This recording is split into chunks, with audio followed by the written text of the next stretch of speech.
पिछले भाग में महोबा की प्राचीर पर आल्हा और उदल ने गद्दार शिखरजी को खत्म किया और चौहान के सेनापति को हराया। लेकिन भीमसेन चौहान का सबसे ताकतवर योद्धा महोबा की प्राचीर पर चुनौती लेकर आ गया। भीमसेन के प्रहार से कल की तलवार की चमक मध्यम हो गई और आल्हाउदल घायल होकर गिर पड़े। गिरती हुई तलवार को पकड़ते हुए आल्हा ने उदल से कहा, इस तलवार की शक्ति पराजय को स्वीकार नहीं करती। हमें कुछ समझ में नहीं आ रहा, लेकिन तलवार हमारी परीक्षा ले रही है। भीमसेन ने हंसते हुए कहा, तुम समझ नहीं पाए, यह तलवार तुम्हारे भरोसे को तोड़ने के लिए ही बनाई गई थी। यह तुम्हें तभी शक्ति देगी जब तुम अपनी आत्मा की सच्चाई को पहचानोगे। आल्हा ने पूछा, कौन हो तुम? तुम्हें यह सब कैसे पता? भीमसेन ने अपने कवच को उतारा और उसकी छाती पर एक रहस्यमय चिन्ह चमकने लगा। उसने कहा, मैं पृथ्वीराज का योद्धा हूँ, लेकिन मेरा असली मकसद कल की तलवार की शक्ति को चुराना है। यह तलवार सिर्फ लड़ाई का हथियार नहीं है, यह एक राज खोलती है, एक ऐसा राज जो महोबा की जमीन को भी तबाह कर सकता है। महल के अंदर रानी मल्हना ने सैनिकों को इकट्ठा किया। उन्होंने कहा, भीमसेन महोबा की प्राचीर के पास है। हमें हर हाल में उसे भीतर आने से रोकना होगा। हमारे पास बहुत कम सैनिक बचे हैं, लेकिन अगर हम हिम्मत करें तो इतिहास बदल सकते हैं। सैनिकों ने जवाब दिया, हम अपने प्राणों की परवाह नहीं करेंगे रानी साहिबा। महोबा को बचाने के लिए हम अंत तक लड़ेंगे।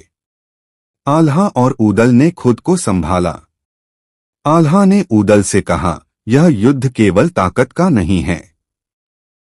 हमें अपने भीतर की कमजोरी को पहचानकर इसे खत्म करना होगा। उदल ने गंभीर स्वर में कहा, भैया, अगर यह तलवार केवल बलिदान मांगती है तो मैं अपने प्राण देने को तैयार हूँ। आल्हा ने उसे रोकते हुए कहा, नहीं, बलिदान से पहले हमें यह समझना होगा कि भीमसेन जो रहस्य बता रहा है वह कितना सच है। तभी आल्हा ने अपनी तलवार उठाई और प्राचीर के उस हिस्से पर प्रहार किया जहां भीमसेन खड़ा था। तलवार की बची हुई शक्ति ने भीमसेन को पीछे धकेल दिया, लेकिन वह फिर उठ खड़ा हुआ। युद्ध के दौरान गुफा में मिले शिलालेख के शब्द अचानक आल्हा के मन में गूंजे। जो मोह और लोभ से मुक्त होगा वही इस तलवार की शक्ति का असली हकदार होगा। आल्हा ने अपनी आंखें बंद की और एक निर्णय लिया।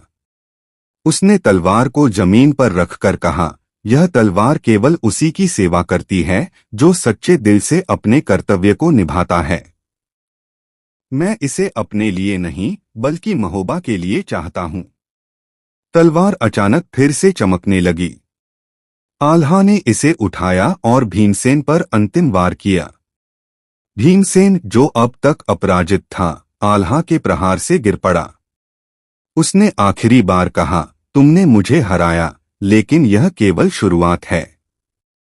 पृथ्वीराज चौहान तुम्हें नहीं छोड़ेगा और तलवार का असली राज अब भी तुमसे दूर है।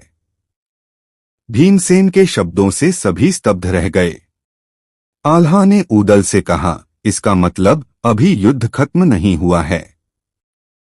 हमें पता करना होगा कि तलवार का यह राज क्या है। उधर पृथ्वीराज चौहान अपने शिविर में बैठा था। उसे भीमसेन की हार की खबर मिली। उसने क्रोध में अपने मंत्रियों से कहा, आल्हा और उदल हर बार बच जाते हैं, लेकिन इस बार मैं खुद महोबा की ओर कूच करूंगा। तलवार को नष्ट करना ही मेरी प्राथमिकता होगी। उसने अपने खास जादूगर त्रिकाल को बुलाया। त्रिकाल ने कहा, अगर मैं इस तलवार के पास पहुंचा तो मैं इसकी शक्ति को खत्म कर सकता हूं, लेकिन इसके लिए मुझे महोबा के भीतर गुप्त मार्ग से प्रवेश करना होगा। पृथ्वीराज ने आदेश दिया, जाओ और सुनिश्चित करो कि यह तलवार और महोबा दोनों खत्म हो जाएं। महोबा की प्राचीर पर खड़े आल्हा और उदल को अचानक दूर से पृथ्वीराज की विशाल सेना कूच करती हुई दिखाई दी।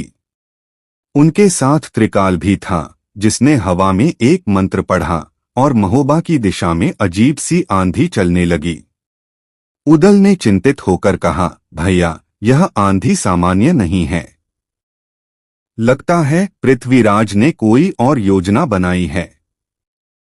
आल्हा ने तलवार को कसकर पकड़ा और कहा, तलवार का असली राज हमें जल्द से जल्द समझना होगा, नहीं तो महोबा को बचाना असंभव हो जाएगा।